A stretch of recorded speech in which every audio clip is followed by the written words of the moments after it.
Hey everybody, and welcome back to the ski resort. I'm afraid I can't really respond to comments and feedback on the last video because I'm recording these videos back to back, because at the moment that this video is coming out, I'll be traveling around Germany, so don't have a lot of time there to make videos. Fortunately, well, I should really enunciate here. Unfortunately, I didn't have too much time also to record many videos before that, so yeah, this whole ski resort deal is really the only thing I can bring out right now, and the only thing that I really wanted to work on before I left. So yeah, this is what we're stuck with. Today I'm going to be working on a gondola, which is going to be the largest ski lift of the resort, and I'll be building it on this separate hill here.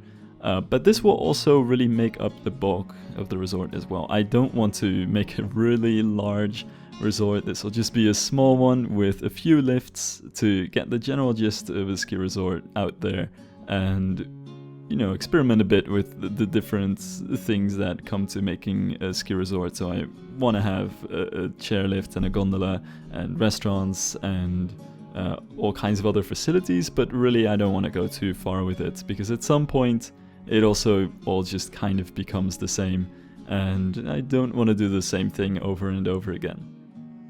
So for now, I'm just shaping out the mountain, trying to make it as smooth as possible, which again is quite difficult having these very small brushes.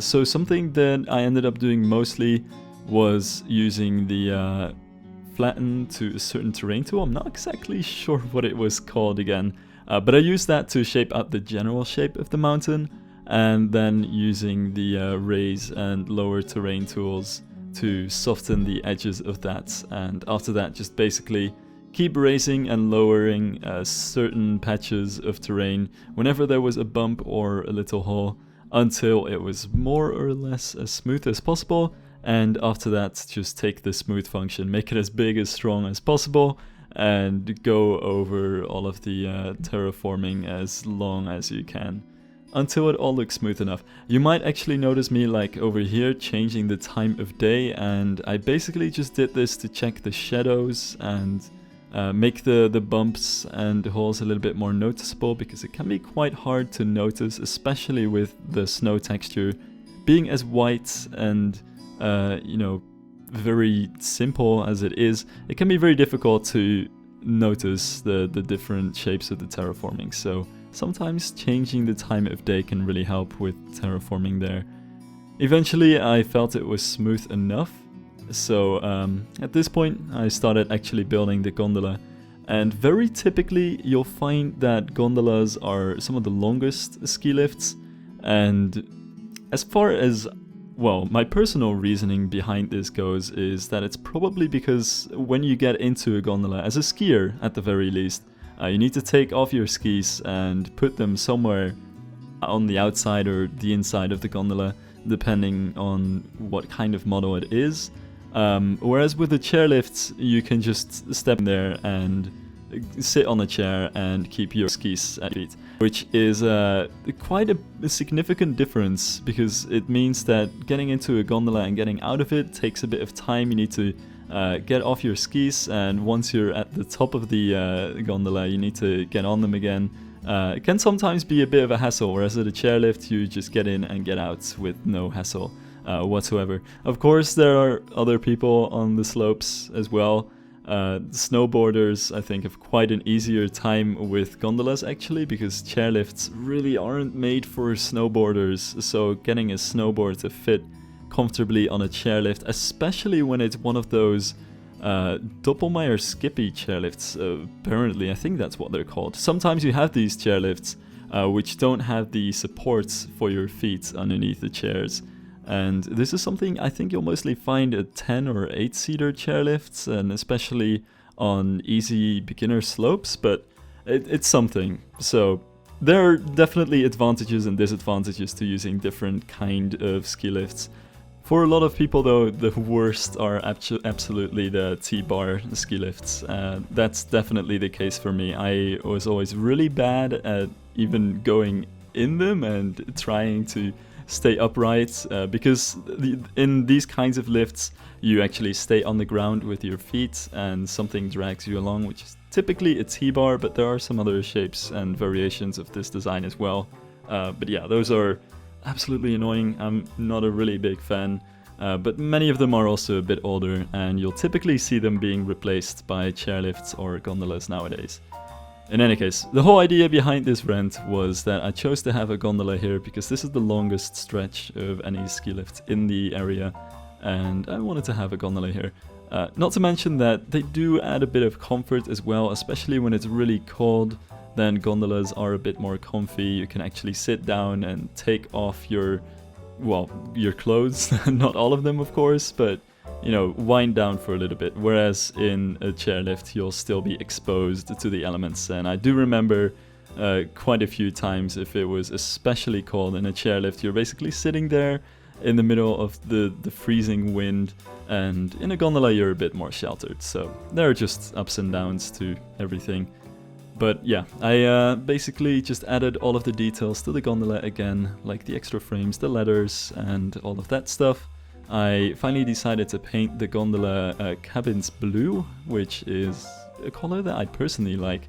Although I do think that the devs made a good decision in making the standard color of the cabins red, because I think you'll find most of the CWA cabins in real life are red, at least nowadays. And I do think it looks really cool. There's just something about red being the default color that I wanted to try and go for a different color here. Now, the thing also about this mountain in general is that it's quite far away from the other hill that I've made, but it's not much taller, so the slopes on this will be a lot more gentle, which is quite a good thing, I think. In general, I wanted to have a sort of balance where about half of the pistes are blue, so beginner, and then half of that are, well, or a golden ratio even, it's then a little bit less are the intermediate or red pistes, and then the smallest group are the black pistes. So it's kind of like, I don't know, 50% blue, 30% red, 20% black, something like that, or maybe even less black. In any case, I think generally speaking you want to have a majority of blue and red slopes, and then just a few for those experts and those thrill seekers that want to go out of their way and go to the steepest hills. So that's why I thought it would be a good balancing act to have this very gentle hill here, to also provide a generous area where all of the beginners can ski. And not to mention, of course, a ski resort wouldn't really be functioning too well if there wasn't some kind of school, and realistically you do need some pistes which are very accessible to schools and where kids can learn to ski as well, and generally speaking also very much an upwards curve to go along with the learning curve. So some very small and very gentle pistes, and then some slightly steeper, longer ones, etc. So you can build up gradually, and it doesn't just go from very easy to very hard at any point. So yeah, that's basically I'm shaping out these mountains to get the shapes that I want and to get the inclines that I want from the pistes, which is a bit unnatural. Usually, of course, ski resorts aren't designed with the slopes of the mountains in mind. You just kind of have to work with what nature gives you. But in this case, I do have the privilege of being able to choose, you know, how I think things should go. But at the same time, I don't want to take it too far. Of course, I do want things to look a bit natural, so I'm also trying to find a balance between that as well. Now I'm adding an extra lift here, and this will be the final of the big ski lifts, I think. I'll just be adding some T-bars elsewhere for the beginners. But yeah, this is the only big lift, I would say, that doesn't start from the base camp, that doesn't start from where the town at the valley is going to be.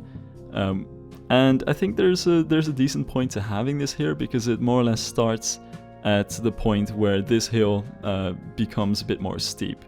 Up to this point it's very gentle and we just have that lower blue piste, so at this point we finally get a more steep section all the way to the peak of this hill. So I think having a chairlift here fits quite well. It also means that you can ski from the other hill to this hill without having to go down all the way again. So it's kind of bridging the gap between these hills as well. So altogether, I think it's a decent combination between these areas. I think it's also really interesting always to see what kind of strategies go into the placement of ski lifts in real life. Because realistically, you want to be able to serve the largest amount of pistes with the smallest amount of ski lifts, while at the same time also being able to fulfill the capacity. Because if it gets too busy, you might also get lines. Although especially with modern day 10-seater gondolas and 8-seater chairlifts, that's not as much the case anymore, but still, there's always a lot of strategy involved in choosing the right locations for where ski lifts should stop and where they should start and stop. And there's also kind of a public transport kind of thing to it, where you have to build a network where you can make different connections. Because obviously the ski lifts only go up and skiers only go down. So being able to create connections between different parts of ski regions is always quite a difficult task, I think, especially as soon as the regions start becoming really big. So I always have a lot of respect for how these things are planned out and how they make different connections. And sometimes even they don't really lead to slopes at all. There are a lot of ski lifts which just connect different peaks with no actual pistes underneath them or anything, but they just would cross any kind of natural barrier where having pistes wouldn't really make sense or wouldn't really be feasible. So there's a lot of intricacies to it. Anyway, I want to really catch up here because this is something that I'm really excited about and that I put in the thumbnail and title of this video, and the fact that it's been taking 10 minutes to get here I think is a bit misleading, so I'm sorry about that, but I was just really happy with how this turned out, so I wanted to make this the focus of the video. Basically, I talked about this station design called the UNI-G from Doppelmayr in the last video, which to me at least is very iconic. It's probably the most common station design. It's the one that they've used for a few decades up till now, although in more recent years they've replaced it with the D-line pretty much. But it's just, I don't know, for me it's so iconic, and for me there's been a lot of childhood memories related to this thing, and I just really like the design of this. It's a round kind of cover over the station building, and I actually found this really interesting website, and I'll link this down in the description, I suppose, where a company was talking about the product design of making this station, and what I thought was a really interesting approach to it is kind of what I've alluded to in the first episode, the way that they were looking at this. You know, until then, stations were often some kind of house, some kind of building, and the logic of the designers was supposedly that, you know, a ski lift shouldn't look like a restaurant or a hotel, or shouldn't make you think that it's that kind of building. And really, the building that houses the technical aspects of the lift should look like a machine, because that's basically what it is. And so that's how they ended up at the design and at the shape of this this station that they have. It really kind of looks like a machine, and it's very technological looking and kind of futuristic.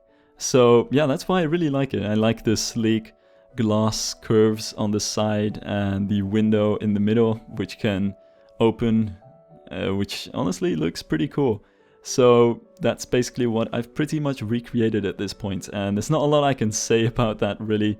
I didn't really put much thought in this station. I was just trying to recreate as faithfully as I could the UNI-G station design from Doppelmayr. There's also another design, I think it's called the UNIG V, which looks a bit different, and I have to be honest, I'm less of a fan of that one. It's different on the side, but it's not hugely different, and you'll find a lot of those as well. But I just really like the simplicity and how sleek this design looks, and I think it's also pretty timeless. Some of them are getting upwards of 2 decades old at this point, I think, but they still usually look brand new. Maybe not quite 2 decades, but they're definitely getting up there. So I also decided to go for the standard color scheme basically, or what I kind of feel is the default color scheme. You can find these station covers in many different colors, but for me the white walls with the blue glass just looks really cool. And I've layered many different layers of glass over each other to achieve this blue look, because glass in Planet Coaster is actually quite transparent. But you can get very saturated colors if you layer a lot of glass window panes on top of each other. So I think that works very well. And I'm actually just gonna copy this station over for the chairlift. I was just getting really lazy at this point and wanted to get it over with, but on the other hand, I do think it fits quite well, and you do actually find a lot of ski resorts where they have the same kind of station designs for a lot of ski lifts, especially if they've invested in these ski lifts around the same time. But yeah, that's definitely interesting, because there are so many manufacturers and manufacturers of different designs throughout the years as well.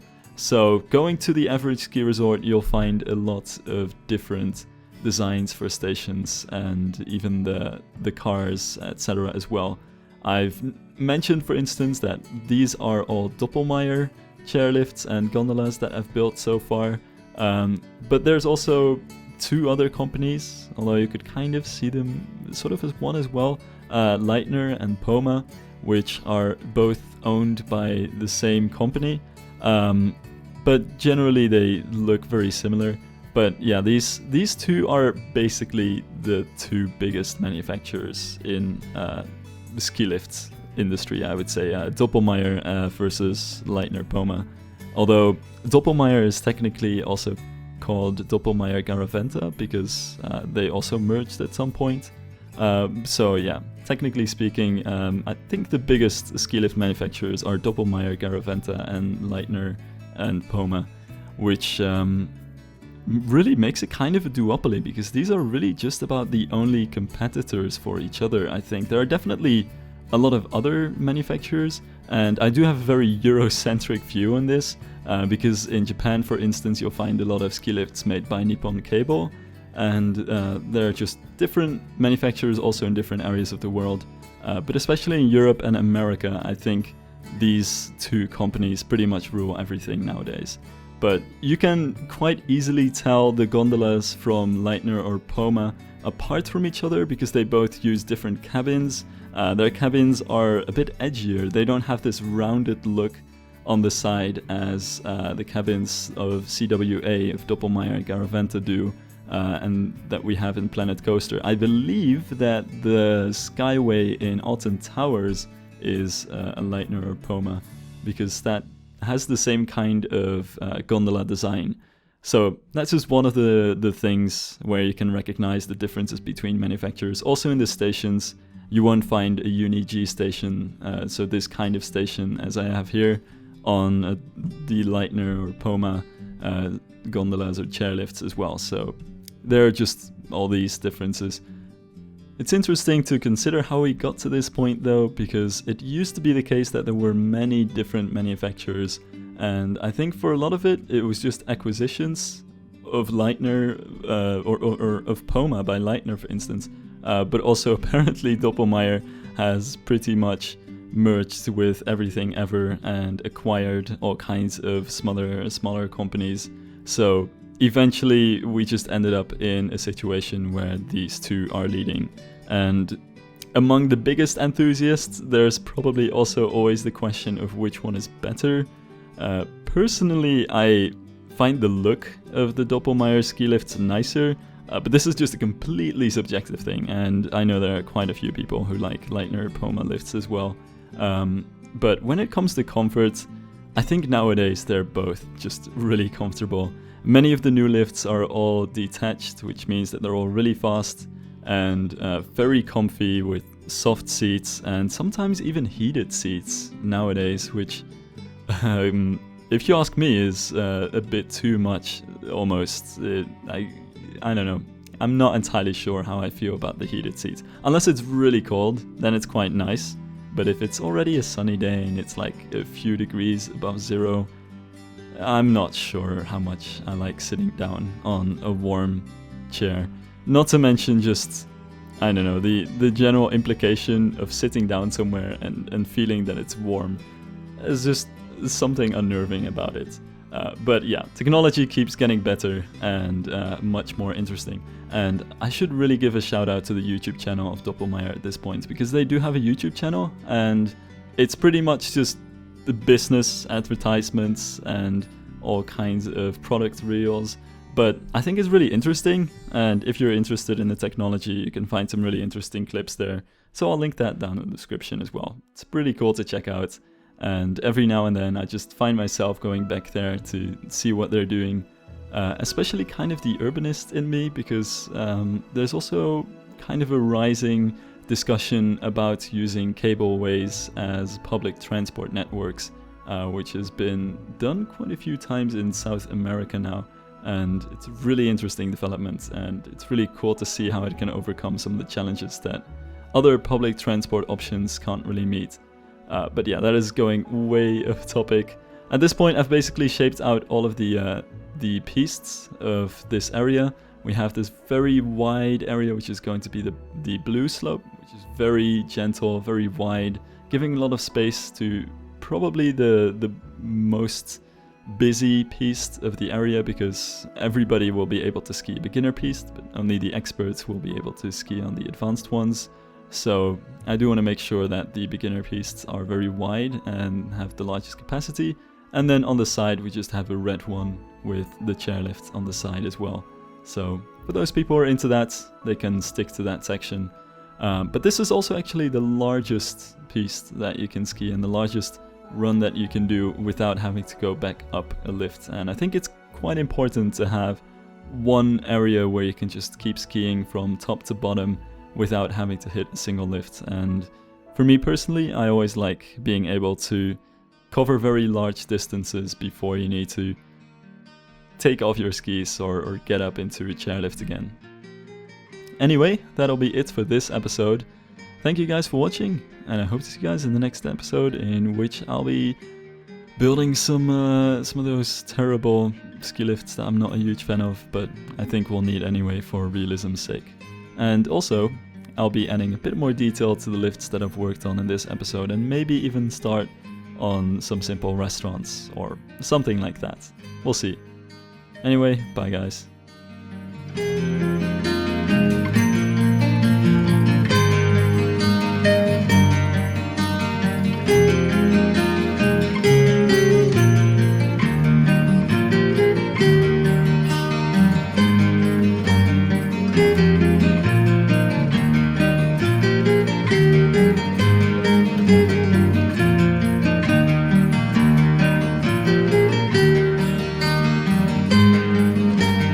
Thank you.